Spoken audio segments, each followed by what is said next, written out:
ఒక రాష్ట్రానికి ముఖ్యమంత్రిని బెదిరించాడంటే వాడికి ఎంత గట్స్ ఉండాలి. ఏకగా ఆంధ్ర నేలపైనే ఉండి మరీ బెదిరించాడంటే ఆడు మగాడ్రా బుజ్జి అనాలా, లేక వాడికి మూడింది అనాలా? అసలు ఆంధ్రాలో రాజకీయం ఏ స్థాయిలో ఉందో, పార్టీల మధ్య వైషమ్యాలు ఏ లెవెల్ కు చేరాయో, పవన్ అంటే పగోళ్లకి ఎంత పడదో ఈ ఘటన రుజువు చేసింది. ఏకంగా డిప్యూటీ సీఎం పవన్ కే బెదిరింపుల స్థాయికి ఏపీ సమాజం హెచ్చరిల్లిందంటే పరిస్థితి అర్థం చేసుకోవచ్చు. డిప్యూటీ సీఎం పవన్ కళ్యాణ్ పేషీకి అనూహ్యంగా బెదిరింపు కాల్స్ వచ్చాయి. చంపేస్తామని ఒక ఆగంతకుడు ఫోన్ కాల్ ద్వారా హెచ్చరించారు.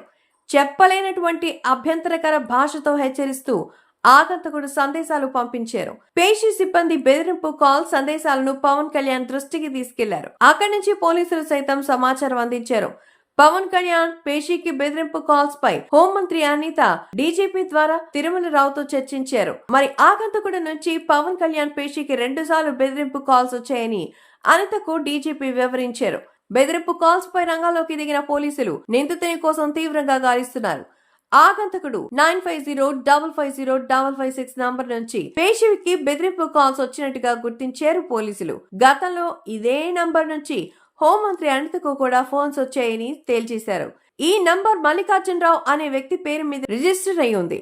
ప్రస్తుతం నిందితుని కోసం పోలీసులు గాలింపు చేపట్టారు. ఇదిలా ఉంటే AP deputy CM Pawan Kalyan పేషీకి బెదిరింపు కాల్స్ చేసిన ఆగంతకుడిని విజయవాడ కృష్ణలంక పోలీసులు గుర్తించారు. నిందితుడు లబ్బిపేట వాటర్ ట్యాంక్ రోడ్ లో ఉంటున్న మల్లికార్జునగా గుర్తించారు. డిప్యూటీ సీఎం పవన్ కళ్యాణ్ హోంమంత్రి అనిత ఆదేశాల మేరకు దర్యాప్తు చేపట్టిన పోలీసులు ఫోన్ నంబర్ ఆధారంగా గాలింపు చేపట్టారు. సైబర్ క్రైమ్ పోలీసులు సెల్ ఫోన్ ట్రాక్ చేయగా లబ్బిపేట నుంచి కాల్స్ మెసేజెస్ వచ్చినట్టుగా వాళ్ళు గుర్తించారు. అనంతరం స్థానిక పోలీసులని అప్రమత్తం చేశారు. అయితే పోలీసులు లబ్బిపేటకి వెళ్లేసరికి నిందితుడు మల్లికార్జున్ ఫోన్ స్విచ్ ఆఫ్ చేశారు. సాంకేతిక పరిజ్ఞానం ఉపయోగించిన నిందితుని కోసం గాలించిన పోలీసులు ఎట్టకేలకు అతన్ని అదుపులోకి తీసుకున్నారు. ఇటీవల డిప్యూటీ సీఎం పవన్ రేషన్ మాఫియాపై ఉక్కువాదం మోపారు. కాకినాడ పోర్టులో రేషన్ బియ్యం అక్రమ రవాణాను ఆయన అడ్డుకున్నారు. ఓ భారీ షిప్ లో తరలిస్తున్న రేషన్ బియ్యాన్ని పట్టుకున్నారు. ఈ ఘటన తర్వాత పవన్ కి బెదిరింపు కాల్స్ రావడంతో పోలీసులు ఆ కోణంలో దర్యాప్తు చేస్తున్నారు. గతంలోనూ పవన్ కి ఇలాంటి బెదిరింపు కాల్స్ వచ్చిన విషయం తెలిసిందే.